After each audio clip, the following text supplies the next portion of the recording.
Đây là một dòng chảy vô hình nhưng lại quan trọng hơn cả sông ngòi. Nó không phải là nước mà là dầu mỏ.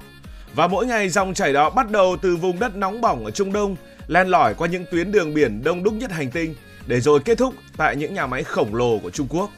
Đây không phải là một chuyến đi bình thường, mà đây là hành trình của thứ được ví như máu của nền kinh tế hiện đại. Và nếu dòng chảy này ngừng lại, cả thế giới có thể chao đao. Và trong dòng chảy đó có một sự thật rất đáng chú ý. Phần lớn dầu xuất khẩu của Iran có thời điểm lên tới gần 90% đang chảy về Trung Quốc. Câu hỏi được đặt ra là vì sao lại như vậy và hành trình đó thực sự diễn ra như thế nào? Hãy bắt đầu với Iran. Đây là quốc gia nằm đúng vào trung tâm của khu vực nhiều dầu mỏ nhất trên thế giới. Nếu nhìn trên bản đồ, bạn sẽ thấy Iran nằm sát vịnh Ba Tư, nơi tập trung hàng loạt quốc gia có trữ lượng dầu mỏ khổng lồ như Ả Rập Xê Út, Iraq hay Kuwait. Dầu của Iran chủ yếu được xuất đi từ đảo khác. Đây là một hòn đảo không lớn nhưng quan trọng. Mỗi ngày hàng triệu thùng dầu từ đất liền được bơm ra đây, rồi từ đây lên tàu để đi khắp thế giới. Nhưng khắp thế giới giờ đây không còn đúng nữa. Sau nhiều năm bị trừng phạt, Iran gần như mất phần lớn khách hàng truyền thống của mình. Những quốc gia từng mua dầu của họ đã rút lui vì áp lực và tài chính. Và thế là Iran rơi vào một tình thế khá đặc biệt. Họ có dầu, có rất nhiều dầu, nhưng lại không có nhiều người mua. Trong bối cảnh đó, Trung Quốc xuất hiện như một khách hàng không thể thiếu. Vì sao Trung Quốc mua tới 90% dầu của Iran? Câu chuyện không chỉ là cung và cầu, mà là hai bên đã khớp lệnh từ những thứ nhỏ nhất. Trung Quốc bây giờ giống như một công xưởng khổng lồ chạy suốt ngày đêm. Nhà máy, xe tải, tàu thuyền, cho đến những ngành như là hóa chất, nhựa, dệt may. Mà hãy xem, tất cả đều cần dầu và tất cả đều ngốn dầu như uống nước. Mỗi ngày họ dùng khoảng 15 đến 16 triệu thùng dầu. Nếu nguồn dầu bị hụt một chút thôi thì cả guồng máy này sẽ chậm lại ngay. Nhưng vấn đề là Trung Quốc không chỉ cần nhiều mà còn cần dầu rẻ, vì họ sống bằng sản xuất và xuất khẩu. Giá dầu mà tăng lên thì chi phí vận chuyển, chi phí sản xuất, giá thành hàng hóa cũng đội theo. Mà hàng hóa đắt lên thì lại khó cạnh tranh. Nên với Trung Quốc, mua được dầu rẻ hơn vài đô mỗi thùng thôi cũng đã là một món hời rồi. Và đúng lúc đó, Iran xuất hiện như một người bán đang cần tiền gấp. Vì bị trừng phạt, Iran gần như mất hết khách hàng lớn. Trước đây họ bán cho cả thế giới, giờ thì nhiều nước không dám mua nữa. Dầu vẫn có, vẫn còn, thậm chí nhiều, nhưng nếu không bán được thì nói để làm gì? Thành ra, Iran buộc phải bán rẻ hơn thì mới có người mua. Mà khi đã rơi vào thế cần bán bằng mọi giá thì gần như không còn quyền mặc cả nữa. Còn Trung Quốc thì ngược lại, họ có tiền, có nhu cầu, lại có nhiều nguồn khác để lựa chọn. Nên khi họ mua dầu Iran, họ ở thế cửa trên. Kiểu như đi chợ thấy mấy người đang cần bán gấp thì mình có thể ép giá xuống thấp hơn một chút. Và thế là hai bên gặp nhau ở đúng điểm này.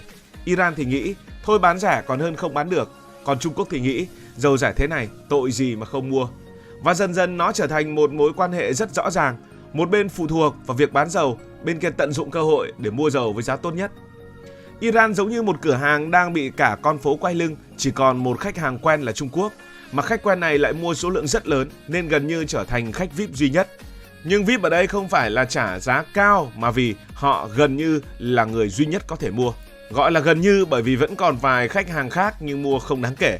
Phần nhỏ còn lại của dầu Iran sẽ đi đâu? Một ít được bán cho các đối tác khác hoặc qua trung gian. Nhưng có một điểm rất thú vị là nhiều lô dầu đi vòng qua nước khác, đổi tên thành dầu Malaysia, dầu Oman, dầu A, dầu B rồi C, rồi cuối cùng vẫn cập cảng Trung Quốc. Nên nhìn trên giấy tờ thì không phải, nhưng thực tế dòng chảy thì Trung Quốc vẫn là điểm đến chính. Vậy nên đằng sau con số 90% dầu Iran bán cho Trung Quốc thực chất là một câu chuyện rất dễ hình dung. Người bán thì cần phải chấp nhận, cần phải chấp thiệt một chút, còn người mua thì tận dụng cơ hội để có lợi cho mình. Trước khi biết Trung Quốc làm gì với số dầu này thì xem dầu sẽ chảy như thế nào. Sau khi rời đảo khác, con tàu dầu không thể đi thẳng ra đại dương, nó phải đi qua eo biển Hormuz. Với Trung Quốc, đây là điểm nghẽn đầu tiên trong hành trình.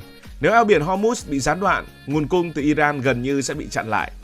Khi đã vượt qua được eo biển Hormuz, con tàu bước vào một không gian hoàn toàn khác, đó là Ấn Độ Dương. Đây là đại dương rộng lớn, trải dài hàng nghìn km, nơi tàu có thể đi nhiều ngày mà không nhìn thấy đất liền. Tuyến đường lúc này sẽ men theo bờ biển của Pakistan, Ấn Độ rồi vòng qua Sri Lanka. Đây là tuyến vận tải quen thuộc của dầu mỏ Trung Đông hướng về phía châu Á. Nhưng rộng lớn không có nghĩa là an toàn tuyệt đối.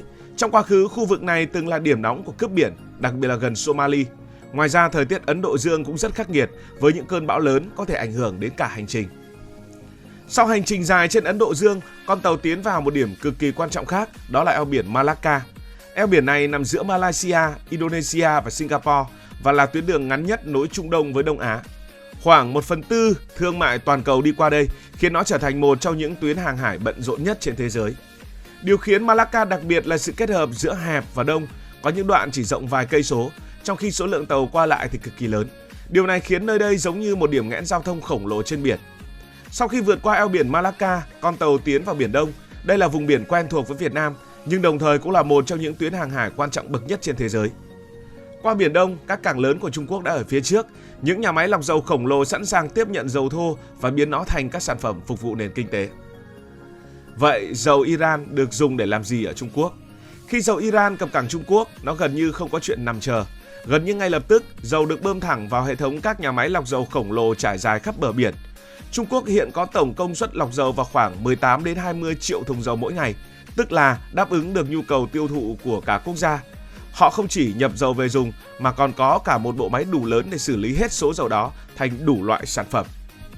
Phần dễ hình dung nhất là dầu được biến thành xăng, thành dầu diesel và nhiên liệu máy bay. Trung Quốc có hàng trăm triệu ô tô, chưa kể hàng triệu xe tải, tàu biển và máy bay.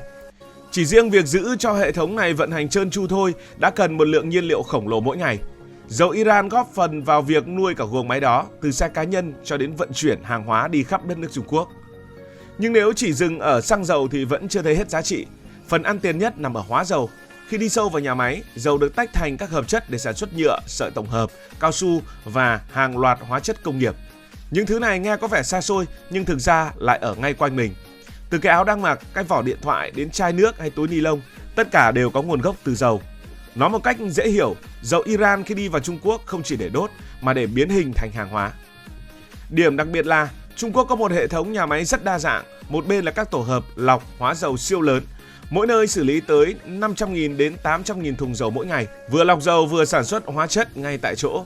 Những tổ hợp này giống như những thành phố công nghiệp thu nhỏ, nhưng song song đó lại là một lực lượng rất thú vị, các nhà máy tư nhân nhỏ thường được gọi là teapot. Những nhà máy này linh hoạt, thích mua dầu giá rẻ và chính là khách hàng dầu lớn của Iran.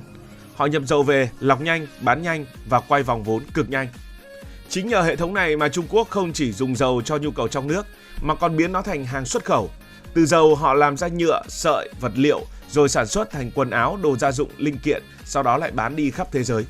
Nghĩa là một thùng dầu của Iran khi vào Trung Quốc có thể được nâng cấp giá trị lên gấp nhiều lần trước khi rời khỏi đất nước này dưới dạng hàng hóa. Ngoài ra, Trung Quốc còn tận dụng dầu để tích trữ. Họ có hệ thống kho dự trữ chiến lược rất lớn, ước tính khoảng 1 đến 1,2 tỷ thùng. Khi giá dầu rẻ, họ tranh thủ mua vào để dành, và điều này giúp họ chủ động hơn nếu thị trường biến động hoặc xảy ra khủng hoảng. Dầu Iran giá rẻ vì thế không chỉ phục vụ sản xuất mà còn là một phần trong chiến lược năng lượng dài hạn của Trung Quốc. Nhờ vậy, dầu Iran vào Trung Quốc không phải để đốt là hết mà đi qua cả một chuỗi giá trị, chạy xe, nuôi nhà máy, biến thành nhựa, thành hàng hóa, rồi quay lại thế giới dưới một hình dạng hoàn toàn khác. Và đằng sau tất cả là một hệ thống lọc dầu, hóa dầu khổng lồ, rộng, linh hoạt, đủ sức tiêu hóa hàng triệu thùng dầu mỗi ngày. Giờ thì bạn đã biết tại sao Trung Quốc lại mua nhiều dầu của Iran đến như vậy. Cảm ơn vì đã quan tâm theo dõi câu chuyện này. Nếu thấy thú vị thì nút like luôn sẵn có và nút đăng ký kênh cũng bên cạnh. Còn bây giờ thì xin được nói lời chào, tạm biệt. Cảm ơn các bạn đã dành sự đồng hành cùng Hải Thanh Story đi qua những vùng đất, khám phá những điều mới.